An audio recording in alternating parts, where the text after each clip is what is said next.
The Nikki Glaser Podcast. The Nikki Glaser Podcast. Here's Nikki. Hello, here I am. Welcome to the show. Yes, that's right. That's Noah's voice, live and in the flesh. Mama Noah is back on the show. Brian is here too. Noah, welcome back to the show. Thank you. Oh my God, you're a full-blown mom now. Yeah. Definitely blown. It's like, is it, okay, so many questions to ask. Does it feel like coming back to work and like getting your bearings on, like going back into the real world? Does it feel like you're coming out of the show alone and like you've been in the wilderness kind of for a while and you've acclimated to that life and now you are, you know, just reemerging and you're tanner and you're bedraggled and you've built a bunch of stone shelters and you've been foraging for food? Like, does it feel like kind of like bleary-eyed, like coming back to life? You know what or it is feels it like? First of all, I cannot believe that it's been 3 months. 3 months, Jesus Christ. Crazy. That's like a quarter of a year, I've heard. And it feels like sort of like my life stopped at like the moment that your life blew up, which is like so not fair because I was not here for the podcast for all that stuff. Oh, yeah. Yeah. It was cool. I've just changed happened. too, Noah.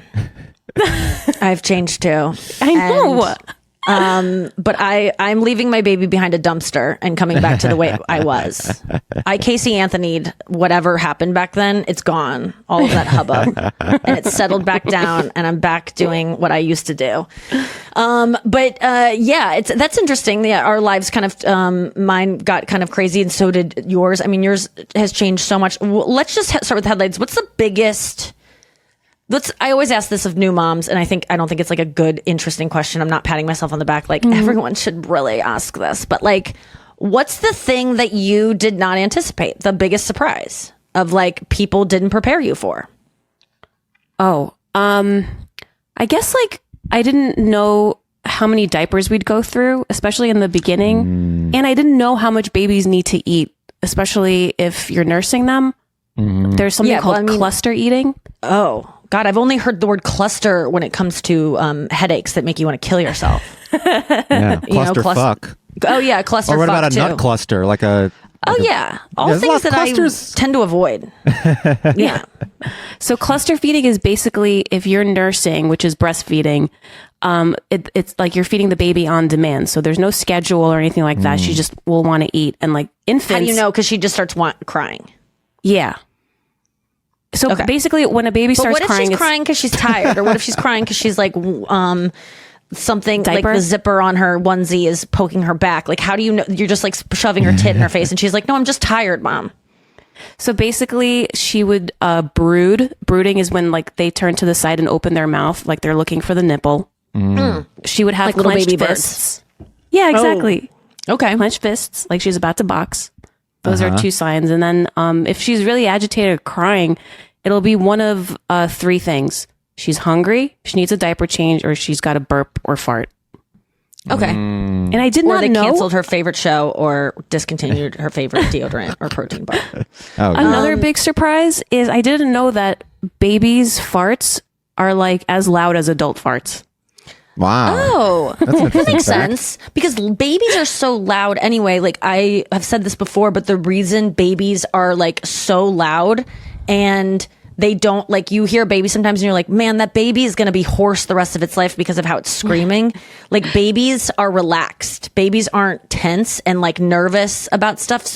So when they vibrate like a boombox, like they're a little, you ever see like, I have like a little Bose micro boombox, and it's so small, but it produces so much sound. Is it shaped They're like a little, baby? they're little boomboxes because they're relaxed and they're vibrating so much that they don't need to do the same things that we need to do to produce a crazy sound. Well, because they're relaxed. I was thinking about what you said because you talked about this previously from your voice lesson. Yeah, is that babies like naturally know how to use their diaphragm to be loud. Oh, yeah. And she does, you know, remember when we went to see Taylor Swift and I was like talking about how you can't see any strain on her throat? Yes. Like in her neck, I mean, like no veins popping out or anything like that when she sings loud. Toby is the same.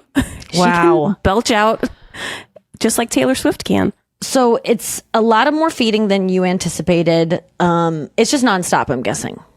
Yeah, Every but it 2 also hours? comes right. And so in the beginning, like the babies are not as efficient eaters, so I could be feeding her for like an hour. And she's just like kind of not, it's like she's sucking on a broken straw. Like she's just not getting this. So, right, getting a little bit at a time. There's Thanks. nothing more annoying than that, by the way. That's way more annoying than it should Oh, be. When your God. straw has like a little bit of a dent in it, it's like I hate it that. makes it completely useless. And it's Yeah. and it's frustrating because it happens so often when you hit the straw to get the paper out, it'll snap it. Yep. And then you got a fucking weak straw. It sucks. And you get a lot of yeah. air, so you get, And so- you get gassy. So the baby's feeding more, but is it nonstop though? Like, is it so like I'm watching my anymore. parents' dogs this weekend and it's nonstop. Like any chance I have to ever relax, I have to go take them for a walk because there's 3 and at least one has to pee at some point. And it's just like, you just have to, you maybe have 2 hours where you can like kind of do what you want, but then they're just looking at you all the time. Like, what are you going to do with us? We're so bored. It's like, it's just, I hate being on call constantly. And Yeah. feeling guilty constantly. Do you ever get to set her down and just chillax? Well, yesterday when you were talking about having to scratch Marion, Yeah. I was like, oh, okay, Nikki is feeling the like a motherhood thing. It felt a little bit like nursing in the middle of the night. Like, I can't sleep. I'm so jealous of my boyfriend who's just conked out, not having to do anything right now about this itchy butt. Yeah. And I'm the only one that can offer a solution for this dog. Yeah, but it does come with a lot of cuddles and love and oxytocin overload, which I could not be more grateful for. But do you have a Oh yeah, I'm kind of jealous of that. that means that there's, if you get too much, then there's a don't you develop a Addiction? not an addiction, but like the other thing where it's like you need more to get high. What's it called? Oh, like my baseline has moved. Your tolerance. Yeah, your changes. tolerance. Thank you. Your tolerance that's what my first question to you offline was like, I know that like whenever we see babies and like you first see your baby, you're just like, oh my God, she's the cutest. Like her Yeah. hands, her fingers, her fingernails, her like every part, her little lips and her eye, like every part of them is precious. After a while, do you just go like, okay, it's just a baby? Like, does that stop being as profound and resonant? No, I mean, It must maybe though it eventually will. because I don't see moms walking around going like, "Oh, dude, but you're so like they're just kind of like blankly staring at the sidewalk as they push the stroller." So it must go away at some point. Do you know what I mean? Like Maybe people it are deepens. fawning over your baby constantly, and the mom's just kind of like, yeah." You should like. She's kind of over it. I don't want to compare babies to dogs like everyone You can. flips out about, but every time I look at Jack, I feel the same reaction, which is that same type of fuzzy feeling. Okay, well, I guess I'm relating this to my own dog who I'm like obsessed with and I want to bite her paws and I want to eat her Yes. face and I'm like, I love her so much. But there are a lot of times where I realize I am taking her for granted and I'm just like, oh, she's just a dog right now. Like she's jumping up and being like, and I'm like looking at something on my phone and I'm just like, oh man, I would be melting right now if I just met you, but you're just a dog right now. So I do find that I need to be away a little bit to feel that again. I can't, it would just be impossible to fawn constantly when you're with your baby 22 and a half hours a day, I'm guessing. I've seen people do it. Yeah. Not pretty.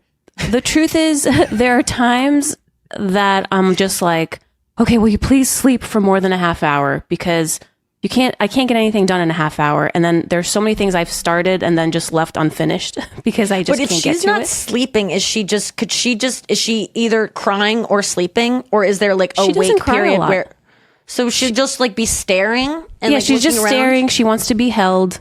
Oh, she wants to be held. So She you wants can't to be put her held. down. So I've had to turn my foot into a hand, basically, because I have to hold her in one hand and then I only have the other hand free. So Oh, I was gotta pick thinking that stuff- you were holding her with your foot when you said that. I was like, how does that work? But okay, there's constantly, you got to be like rocking and stuff and always, you just She have just to carry likes her to all be the time. held up. She loves so the Where I is she think right now? right now she Avi is wearing her Okay, got it. in a book bag in like a Accessory. bag, not book bag, yeah, as an accessory. So basically, infants, newborns, they just crave going back into the womb. So she just wants to be held close to me. she's using her like olfactory senses and stuff. She's using her nose a lot. When she was born, they put her on my stomach and she like wiggled her way up to my nipple. Isn't that crazy? She's new. Wow, she knew. It's just instinct. Yeah. And how is she like? Are there personality traits emerging? Yeah, she's like a little silly. She likes to. She always smiles first thing in the morning, which is so cute. And that's the best part of your day is waking up in the morning and seeing her smiling when you open the door. But haven't you just seen her an hour before because you woke up to feed her? Is there ever really morning as a mom? Okay, Of a so small baby. I will say something that's pretty controversial. Which shit. I've told you on Girls Chat. We do a controversial thing. We co-sleep.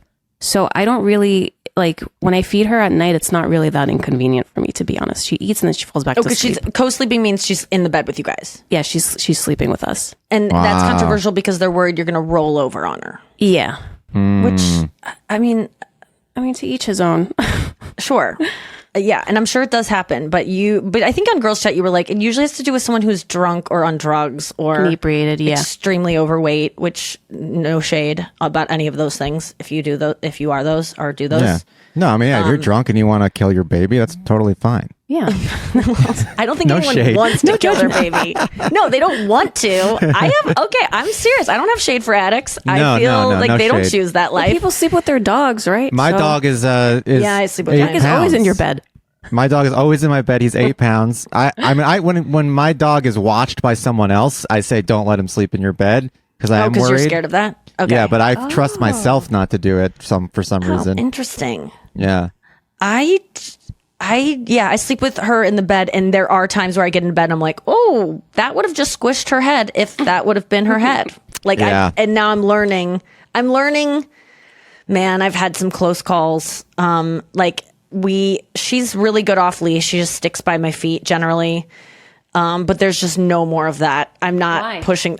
Because I went to the garage the other day and my car is parked in a different place. So usually when I'm going to the garage, like I walk out this one side and I got a new space because I have an electric car now. But Hell yeah. That's so cool. You got that handicap spot for electric vehicles, right? Yeah, but Nice. it's not ideal. It's far away? The plug at my place is like the shittiest charger ever. It's like your friend's charger that's all a phone charger that's all frayed, and you have to like wrap it around your hand to make it work. Like it charges like 2% every Oh my hour. God. It's bad. It's bad. The infrastructure's already decaying. They gave me a good spot at first, and then they were like, "Oh my gosh, I'm so sorry. Something happened in our system that you can't have that spot anymore." And I go, "Well, I'm not in town to move my car for another 2 weeks." And they go, "Okay, just move it when you get back." And I go, "Well, who is that understanding that's going to let my car sit there for 2 weeks that you can't just give me that spot?" And by the way, who the fuck is getting that spot instead of me? I've been Who's at this building for bumping you? 4 fucking years. I don't know anyone who's been in this building for 4 years. I'm not going I pay more than anyone, guaranteed.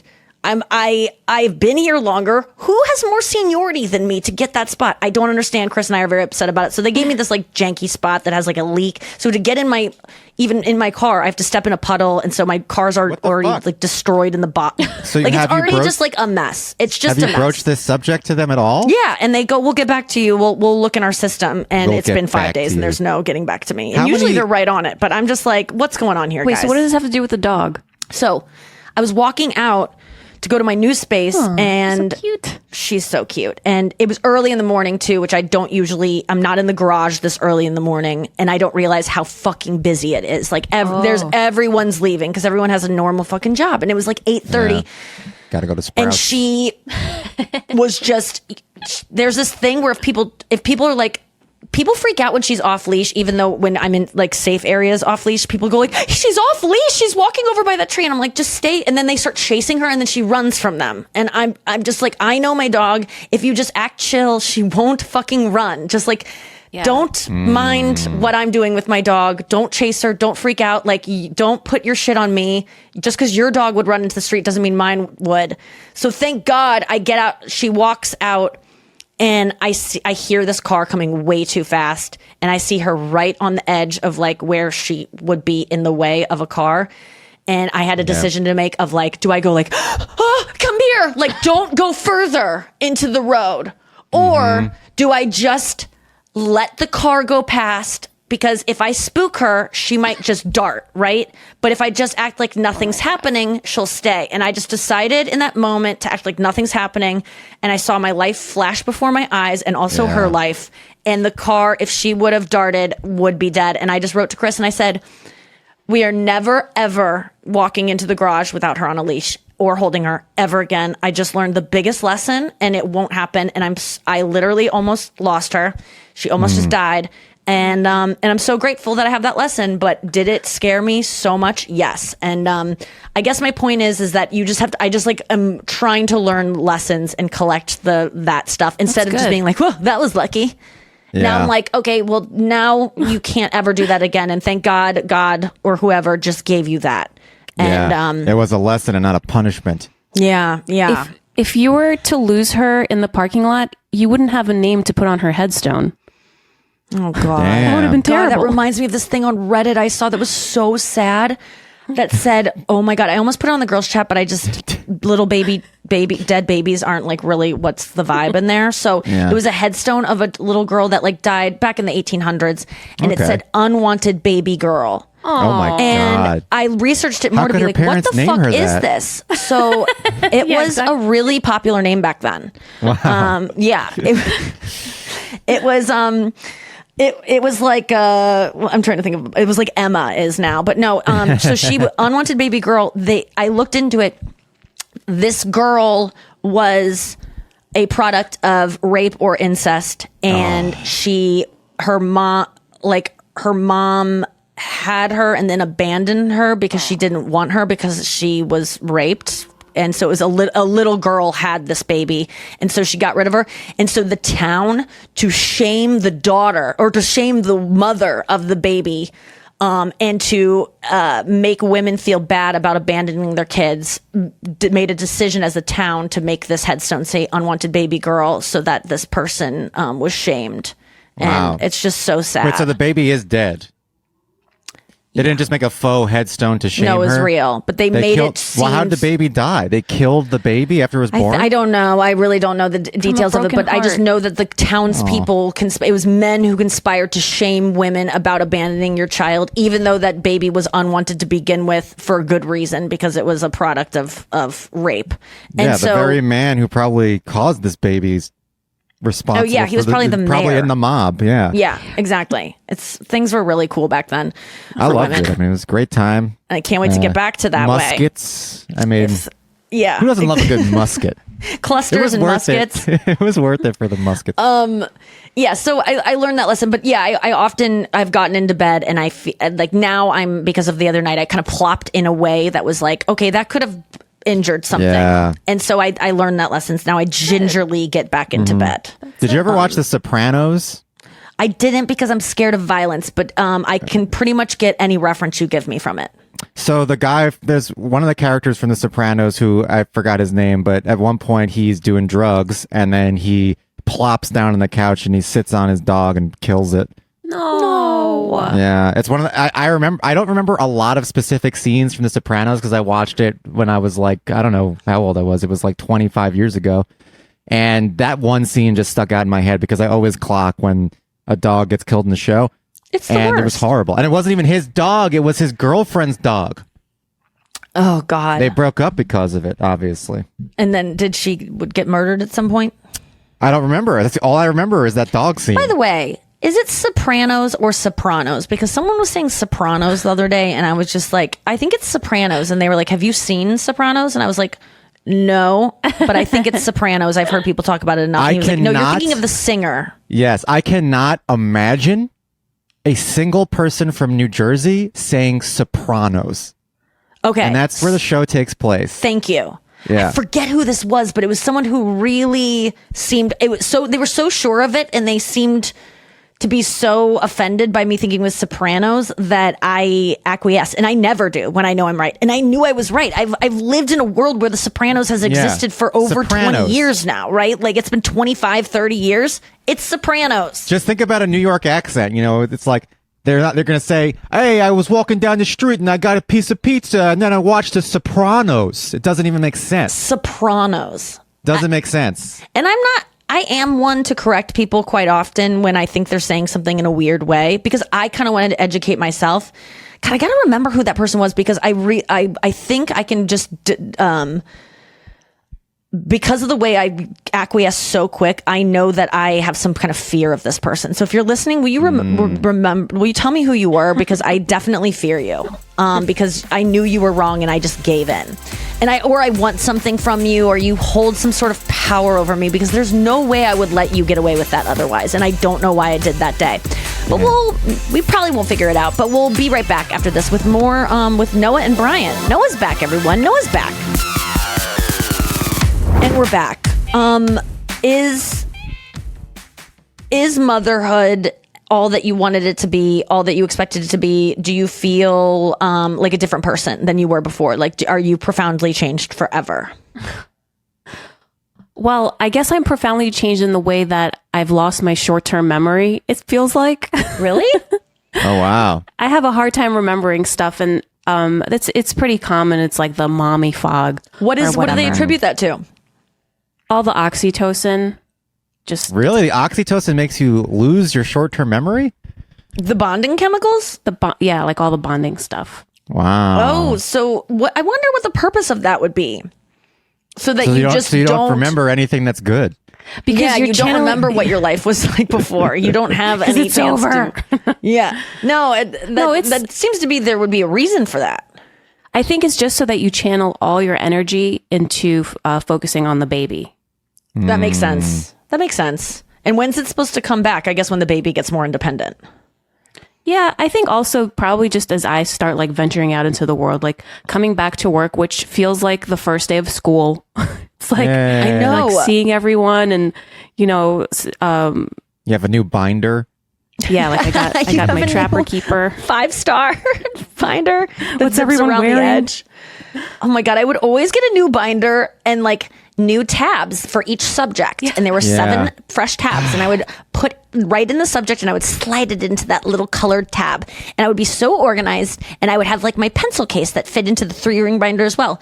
It would be Oh my God. all shit by the end of the week. I would be writing everything in the first section. I will have lost all of the pens, all of the pencils. Everything would look dirty. The edges of the binder would start to peel away.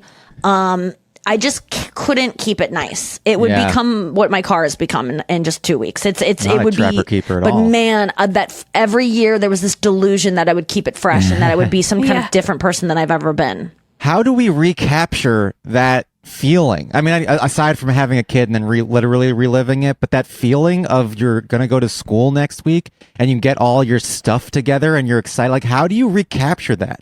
Do you remember that feeling when you're like, oh, I have all my stuff that I'm going to put in my backpack and I'm going to take it to this exciting I think new it's starting new adventure? jobs. It's all new jobs?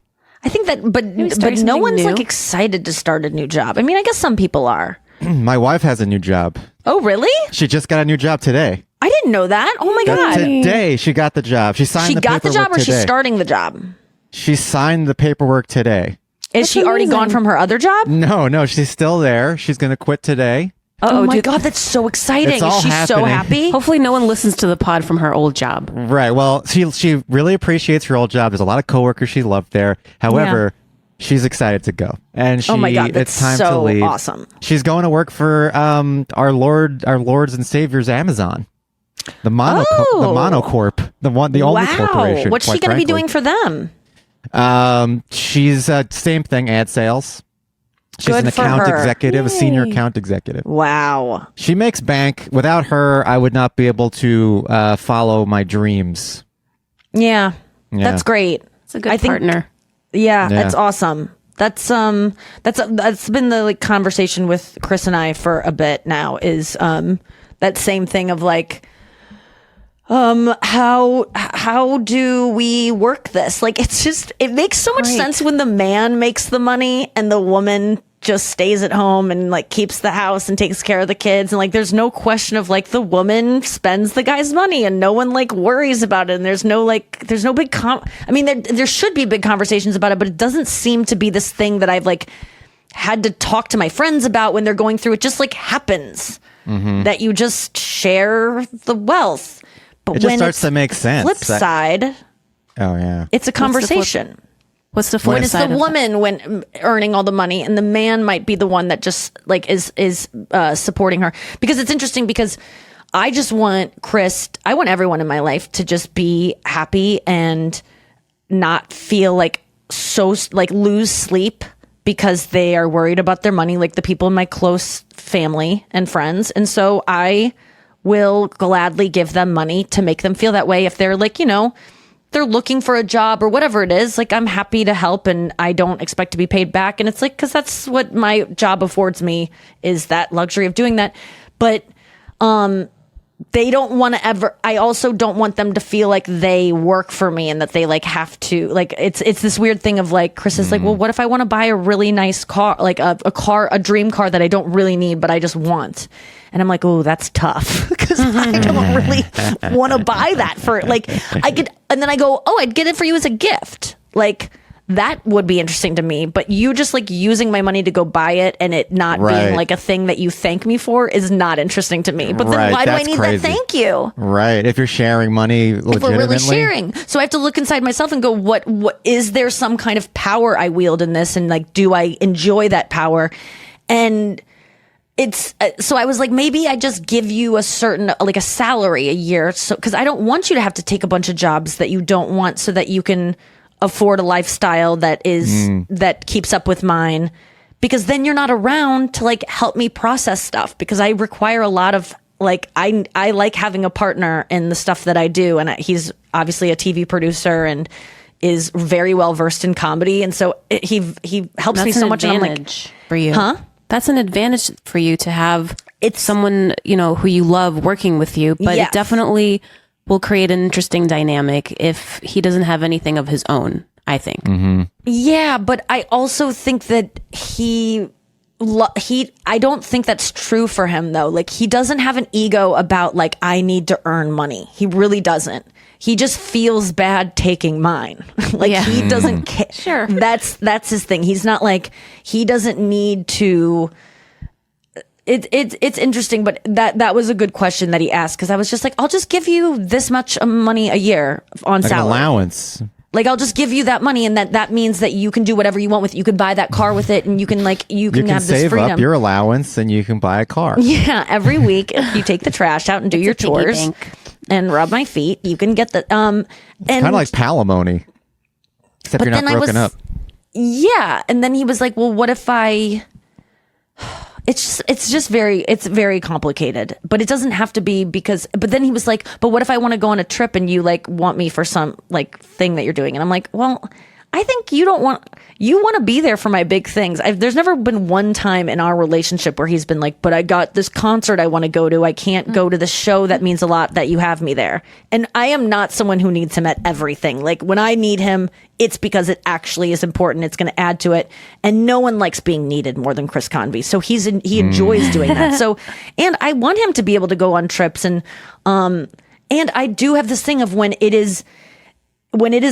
I've given someone money, it's no longer my money, and I don't care what you do with it. And I am not, I don't like even taxes. I'm just like, it was never my money. It always has to go. I just look at money as when I see a check, I just always take 30% and I go, that's what mine is of that after I pay out everyone. That's what I get. I don't look at the first number. I just take the decimal over and then I times it by 3, and that's what I get of that.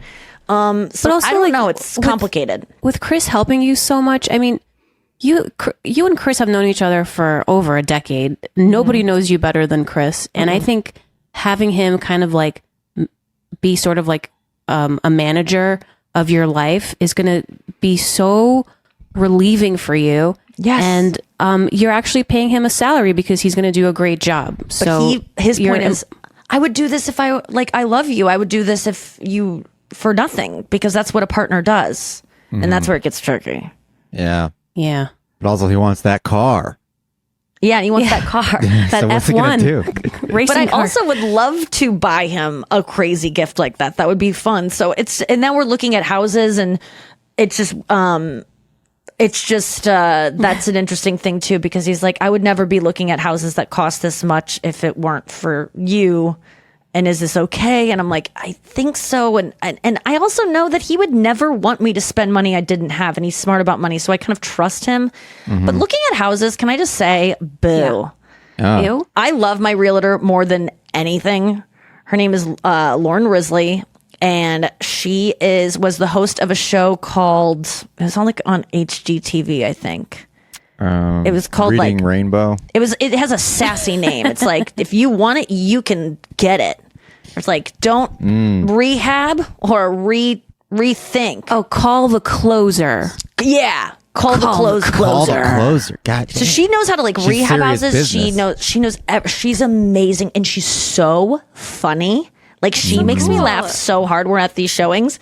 But here's my thing about I actually really enjoy the process of working with her and going to houses. When me, Lauren, and Chris, and maybe Chris's mom or my mom get to go into a house, and we just get to open it ourselves and walk around in this empty house that maybe has cameras running, but I don't really give a shit if people like hear what I have to say about their house later on.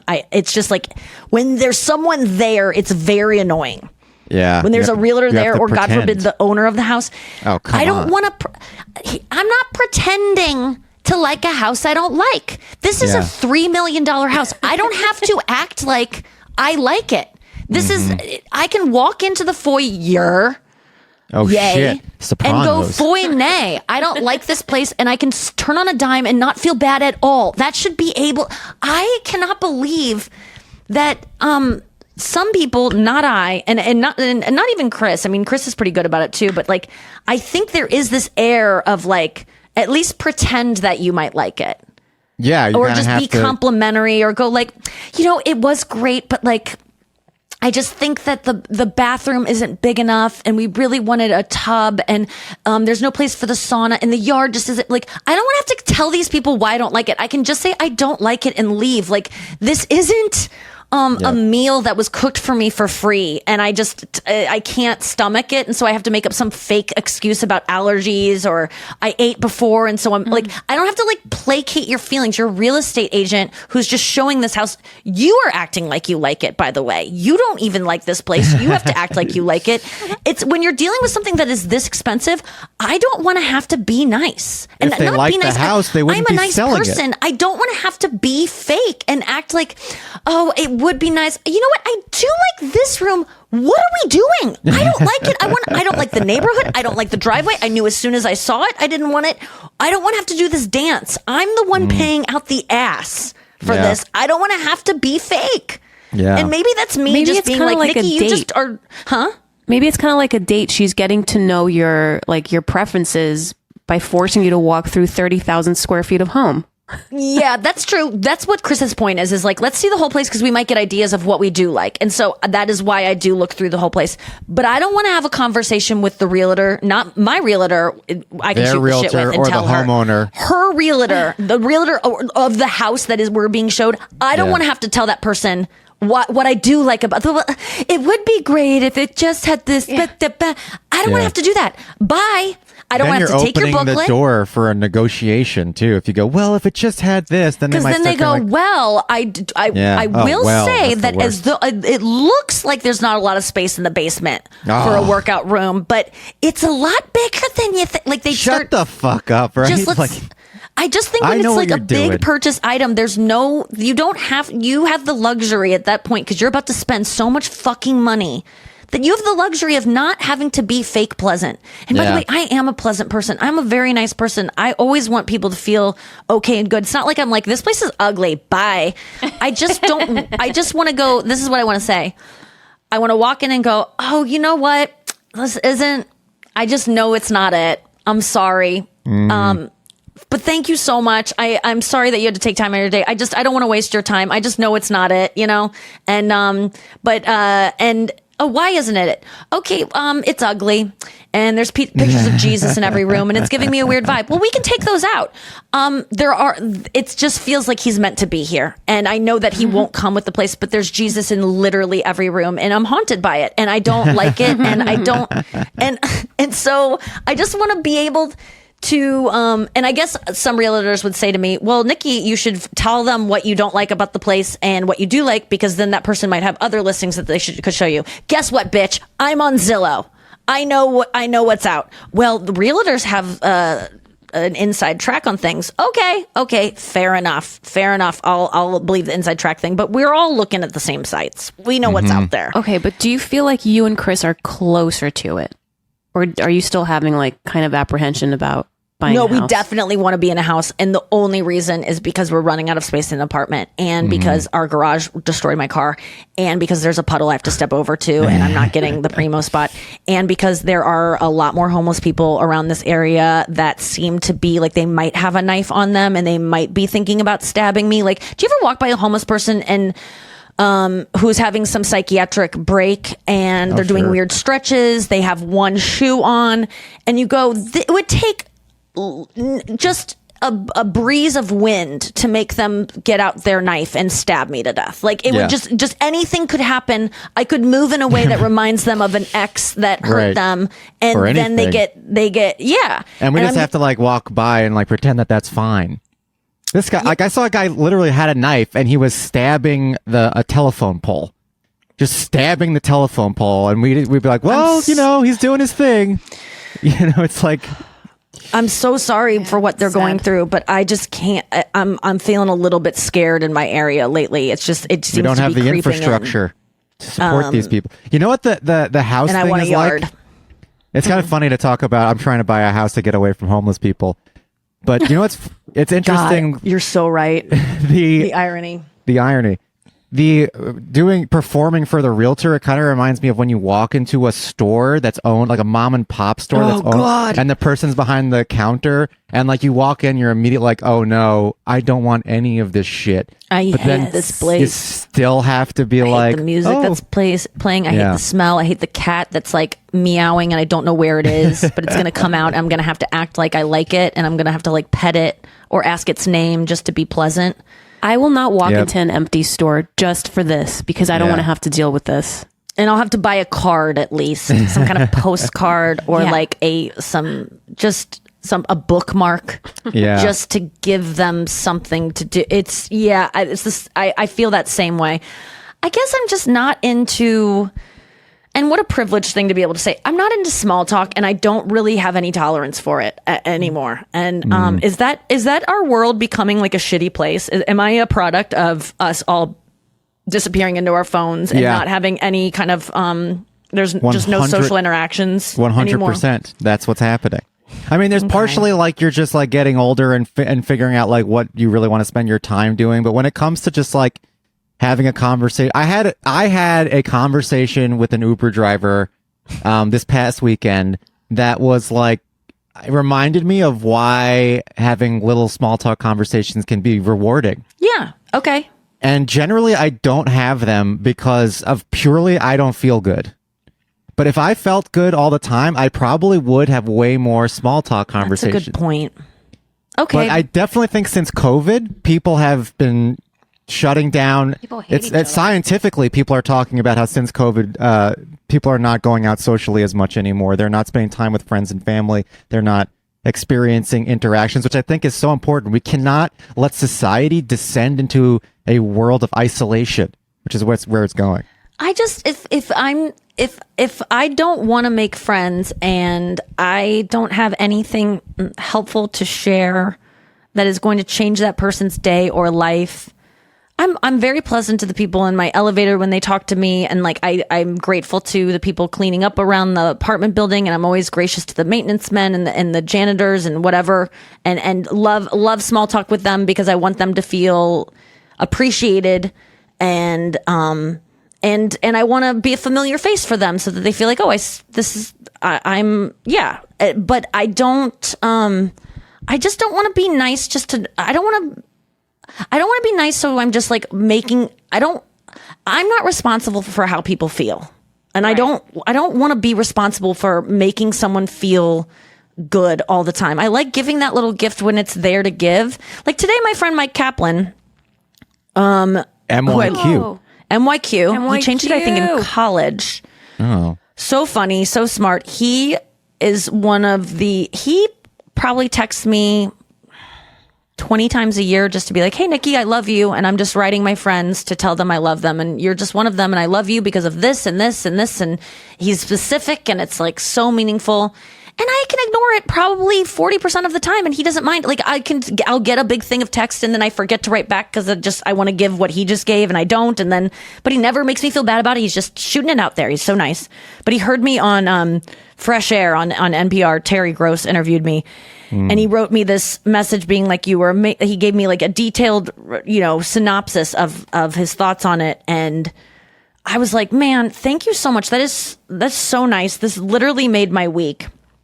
And he said to me, Nikki, the first I go, oh my God, this made my week. And that's no exaggeration. I had a hangover after that interview and felt kind of bad about myself. Thanks for saying these nice things.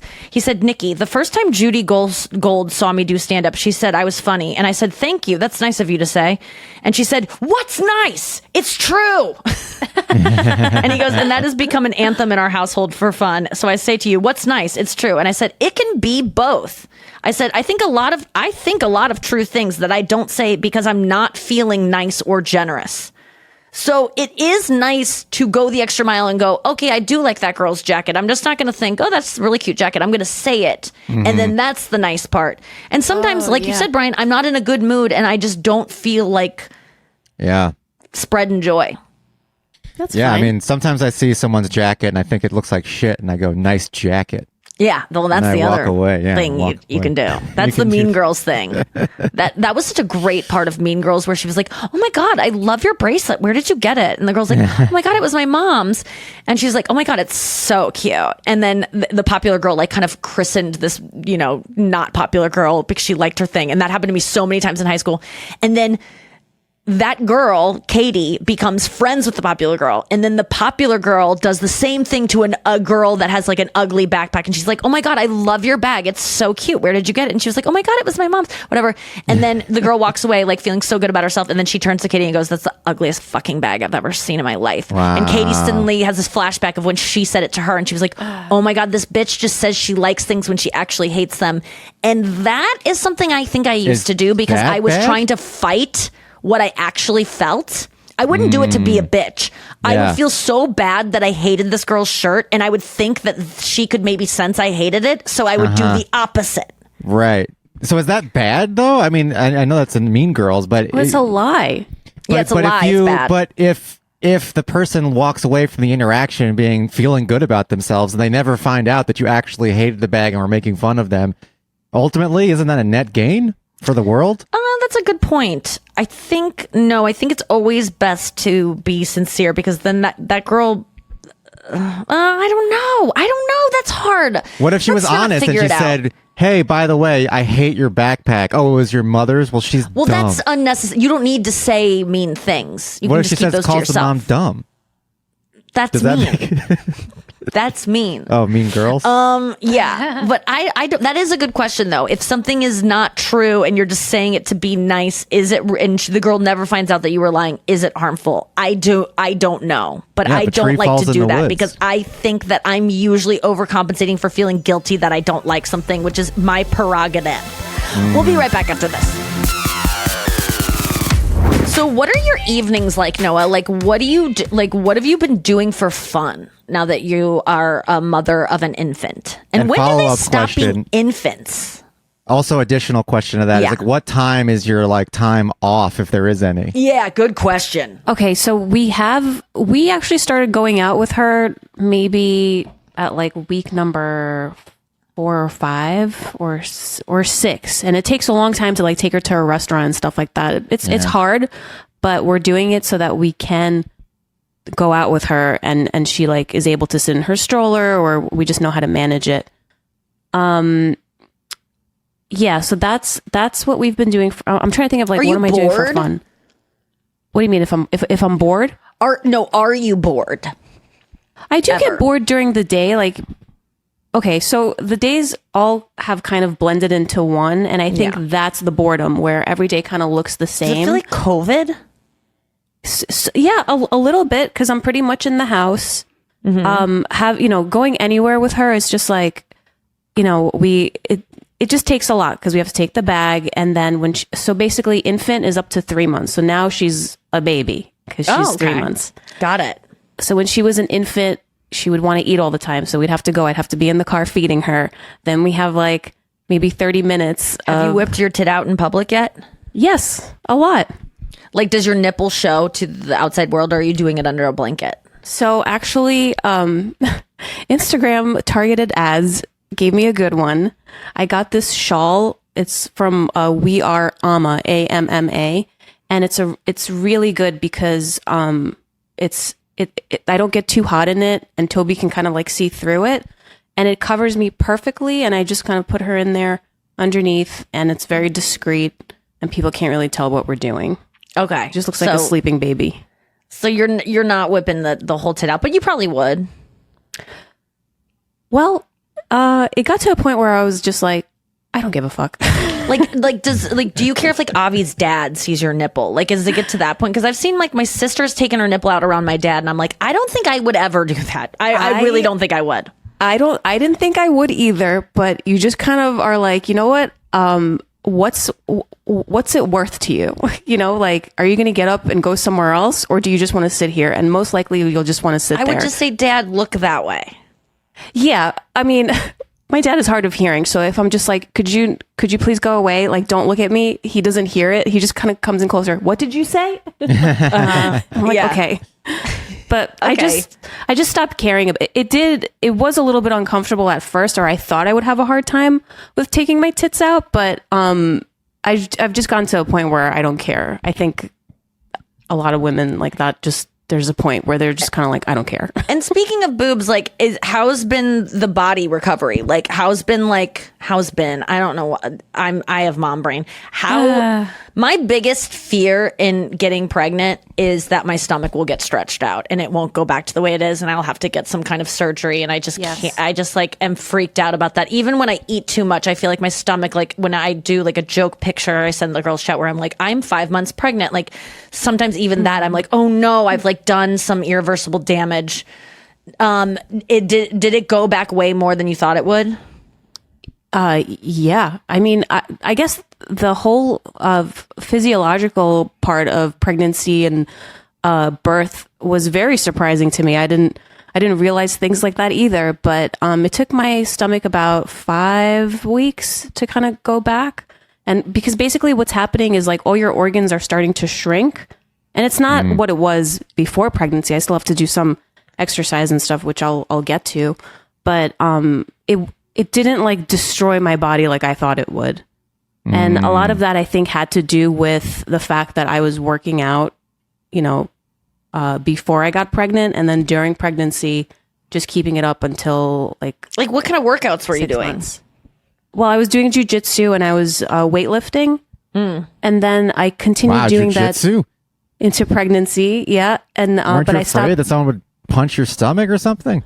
There's no punching in jujitsu though, so why would I be afraid? Oh, Or like what if- knee it accidentally when what they're if like they need wrestling your you to the ground? Yeah. Once I started showing, everyone was very, very aware that I was pregnant and didn't want to do any of that. So we just worked very gently, and yeah. So I just kind of did drills more than the actual rolling, as they say. Okay. All right.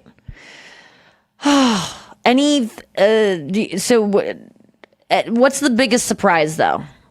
Besides just that she eats all, like, is the love you feel more than the love you thought you would feel? Is that kind of the thing? Has your Yeah. perception of the world changed in your life? Yeah. You know what? I would say yes. Personally, I had and I'm still having a very positive experience with it. I was very, very worried that I'd have bad postpartum, and that I would turn into my mother, who I do not have a good relationship with. But that didn't happen, and I'm not even like fighting urges to do things that that she's done. So that's been, I guess that's been like a big surprise. Like, wow, I can have my own identity as a mother, and I don't have to continue like the negative aspect of it. You break the cycle. Yeah, exactly. So that feels really good, and yeah, I don't know. I just really like it. I think everything is kind of a big surprise because I didn't really know much about it. I don't know anything about parenting or motherhood, but there are instincts that kick in, and it's really cool. I love that. How does it differ from having a dog? Because I know you loved your dog like the way that the most that people could ever love dogs. Oh my gosh, you're right. You know what? I think having a dog and taking care of Bruno as my own dog really showed me that I can nurture another being. Yeah. And now I'm kind of being able to have patience, and I'm translating that into like my parenting style. So I guess having a dog really did prepare me for parenthood. There you go. Even though it's a little bit different. Like you can leave a dog at home. You can leave the dog in the crate and create its little like comfort zone, but you can't do that with a baby. So if you want to leave the house, you have to take the baby with you. I'm sure there's some people that do leave the baby. Like, final thought. I remember when you were like sleep training or something, and there was like a whole theory of people that say that just let the baby cry, and you're like, I can't. Like, what? Yeah. Can you just let them cry? Like, I don't know if I'd be able to do that either, but I think I would probably do it. Like, eventually I would just give up because I just know my threshold for things. Oh, and well, when I'm tired, I would just like do what I wouldn't think I would do. So, yes, I did have a moment.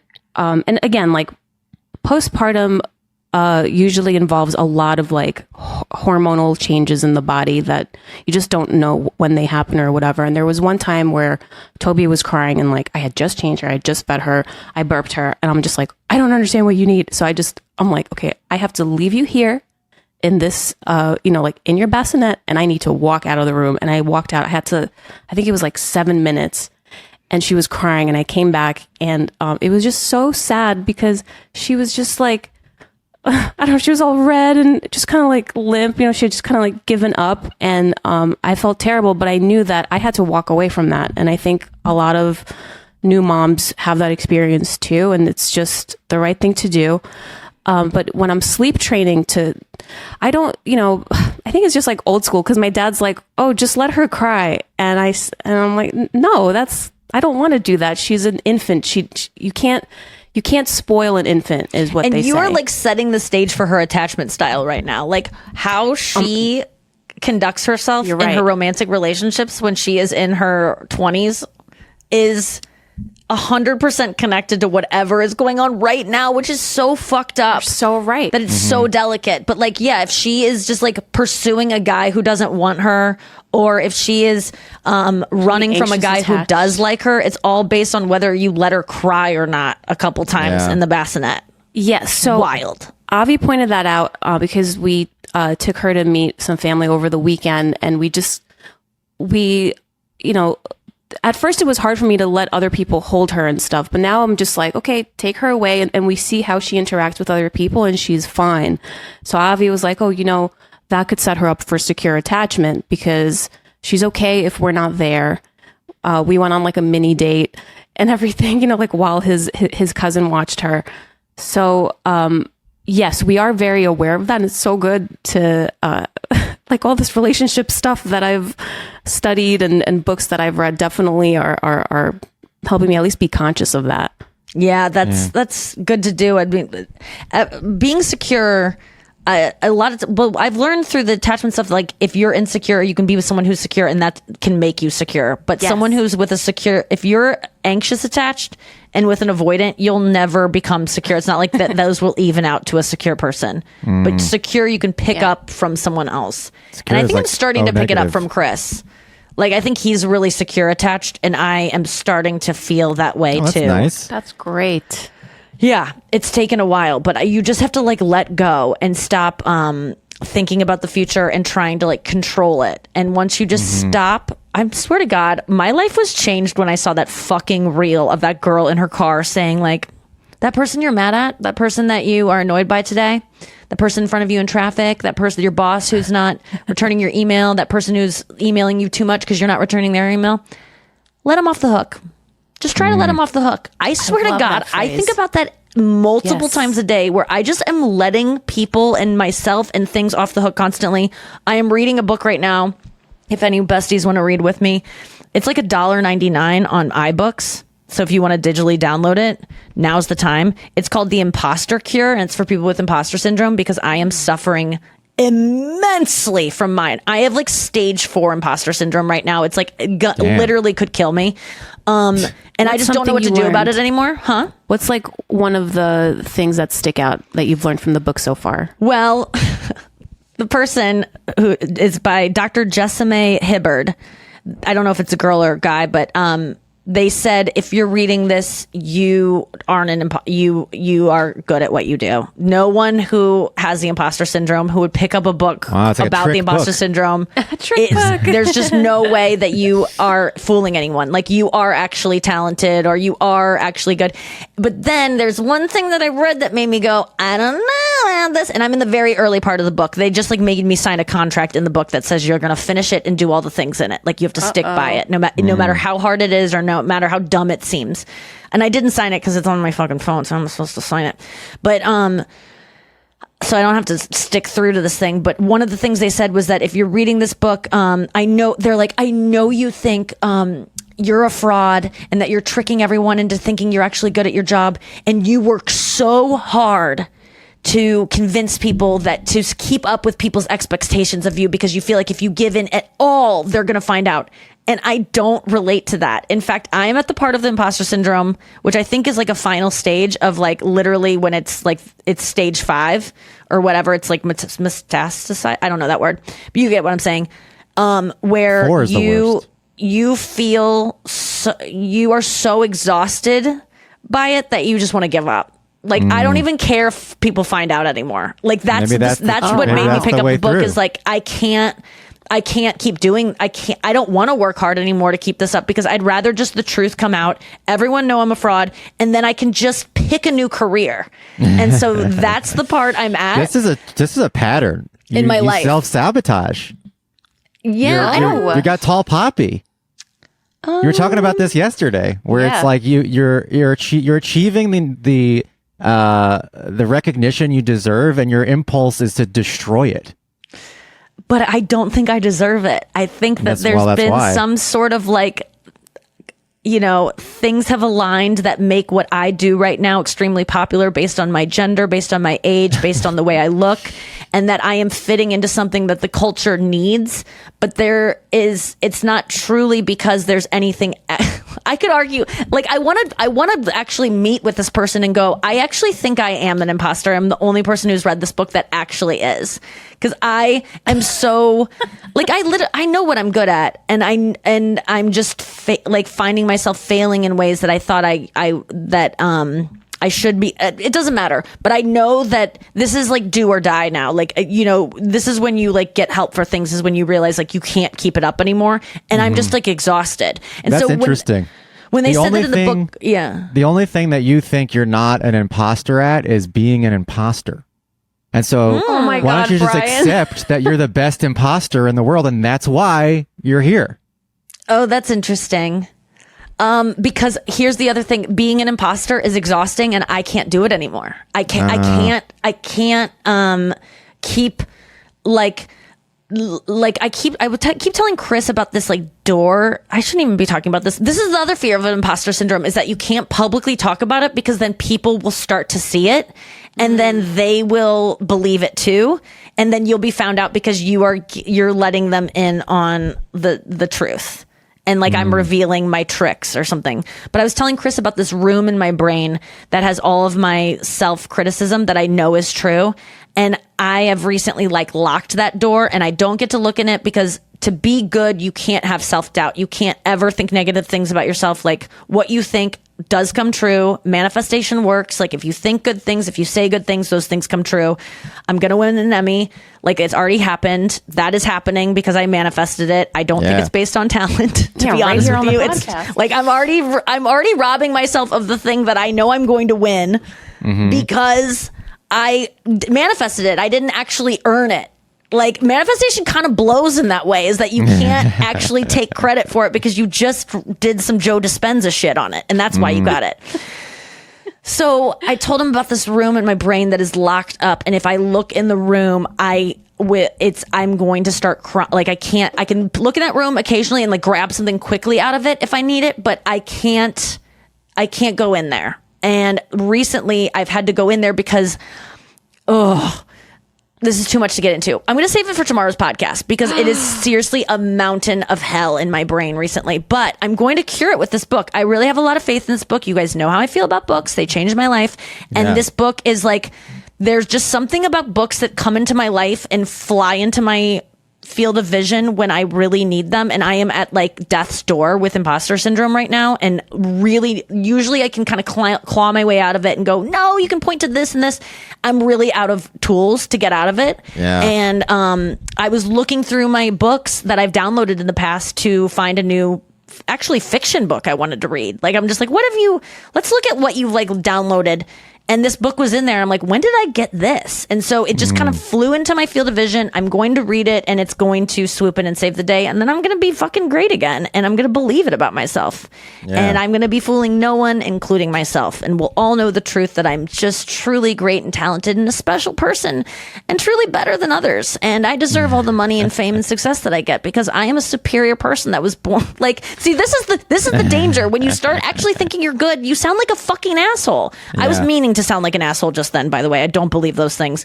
But and then they even talk about in this book, like people who have imposter syndrome convince themselves that it's keeping them from being assholes. It's like keeping them in check. And I do believe that's true. And I do believe it's important. You don't want to seem like an asshole. That's for sure. Yeah, I think more people need imposter syndrome. But you also, you did a lot of hard work and you need to be able to. Yes. This is. I just think that's don't buy this. Just because I it don't feels buy easy this. doesn't mean I it's do not hard work in my plank class. I want to fucking No, but die. wasn't it hard? And when you were 19? No, It was never hard? It literally was not because I didn't have another option. I liked doing comedy. I was so grateful I found it. I loved the people I did it with. I liked driving in the middle of the night to these awful gigs. I liked feeling scared and getting up and doing a gig. I liked writing jokes. I liked that's everything. I liked okay. making $50 for a set. I liked it. You don't have to suffer in order to be happy. In order for it to be construed as hard work, you would say? Yeah, like you can be happy. That's really what it comes down to. It's like things could have been easy and you could be happy and it's fine. Think about like a rich person who lives in New England who was born into wealth and they're just like they get to like go to the beach and go sailing and they never have to worry about a single thing. Should they be going through their lives like being like, I guess I didn't earn any of this money and I'm a piece of shit? Or, yes. But 100% yes. They're just like, you know what? I'm gonna enjoy this. I'm gonna go sailing and have a good time. It's a waste. It's a waste of all the gifts you've been given to feel That's shitty. a good point. Yeah, I mean, I'm It's talking like to myself in Goodwill circles, Hunting. and you are right. It's like Goodwill Hunting, which I brought up yesterday too. Yeah. In Goodwill Hunting, there's a pivotal scene where Matt Damon is at the construction site with Ben Affleck, and Matt Damon goes, I don't think I'm going to take any of those jobs. I don't think I'm going to do anything. I just view myself as being a guy who's going to live here in Southie with you. We're going to raise some kids. And we're going to play Little League. And Ben Affleck is like, if you lived with me 20 years ago, I swear to God, I'll fucking kill you. And it's like, why? He's like, what are you going to say? I owe it to myself? He's like, no, you don't owe it to yourself. You owe it to me. You owe it to me because you were given this gift. You're sitting on a winning lottery ticket and you're saying, I'm not going to cash it in. Any one of these other guys would die in order to get what you have. And for you to not take advantage of it is an insult to Ben Affleck. That's a good reminder to have gratitude for the things that you have instead of feeling like guilty about it or disparaging it in some way. And Will Hunting did absolutely nothing to get his skills. But I'm sorry. This is the thing I always come up against is like people are like, Nikki, just be glad, like you have a talent and goodwill, like we'll be mad at you if you don't capitalize on this. But then there are Nepo babies that are talented and they do it and people just trash them constantly because they seem to have had this golden ticket. And isn't my life a golden ticket too? in many ways, and why do I not get to trash myself the way that we completely take down nepo babies all the time because of their privilege? Why is it sometimes okay to do, and then other times it's like you're bad to yourself? And I do want to say, like, it is so annoying to listen to someone constantly complain about how they don't like themselves, but I don't want to be phony. I'm in the foyer of a house I don't like, and I don't like it, and I'm telling you it, and that's why I'm reading a book to really enjoy this house and to make the most of it. And take down the pictures of Jesus and put up the ones of Taylor Swift. No one's asking you to pretend like you're happy when you're not, but we're discussing like we like the honesty and how you're feeling, but you're trying to get out of this problem and you're trying to figure out like the basis for being able to feel less bad about being an imposter. Yes. And I'm not being really open to that right now, and I need to be more. And I think that's what this book does first, is it like makes you open to the idea that maybe you're not an imposter. Maybe you do have this thing, and maybe you're not fooling anyone. Just give it a chance. Like, could it possibly be that? And I really like that because that really helped me when I was recovering from an eating disorder, because I remember there was this one point where it was just like, when you have an eating disorder, you constantly think of people with eating disorders as like different than you, and you're different. Like, you're like, I have to eat less to look the way I want to look. Like, these other women, like, everyone else can go back to eating normal and have a normal body, but I'm special and I'm different and I'm broken and I have to eat less. I don't get to be normal. And it's like this magical thinking that is honestly you thinking you're better than other people or somehow different in a way when really you're not. And I'm not different. And I have the same thing that it says 70% of humans at some point in their lives deal with imposter syndrome. I would like to meet this 30% who just are like themselves all the time. Their moms probably never left them in a room crying, is what I'm determining. That homeless guy stabbing the pipe with his knife doesn't have imposter syndrome. He knows exactly who he is. No, I think that's the final stage of it. I think I'm real close to that. All right. Thank you guys for listening to the podcast today. Noah, welcome back to the show. We will have another show with Noah tomorrow. Thank you, besties, for listening. Shows this weekend. I've got one sold out show on Friday, so you don't even need to know about that. That's in Oregon, which I'm saying differently now because I'm going there. I usually say Oregon. And then Saturday night, I am in San Mateo, I think. And then on Sunday night, lots of tickets available, and I want you there because it's a Sunday show, and it's going to be a huge room, and it's an important show for me. And that is going to be in Paso Robles, California, which is wine country. So if you live in wine country, please, please, please come to that show. I'll tell you why in the future, why that show in particular means a lot to me, but it really does. And I need you there, and I need you laughing hard, and I would love to see you there. Thank you so much, besties. I love you. I'm not an imposter. I'm really talented, and I'm grateful for you listening, and you have great taste and talent. All right, everyone, have a good Wednesday, and I'll see you tomorrow. Don't be good. Bye.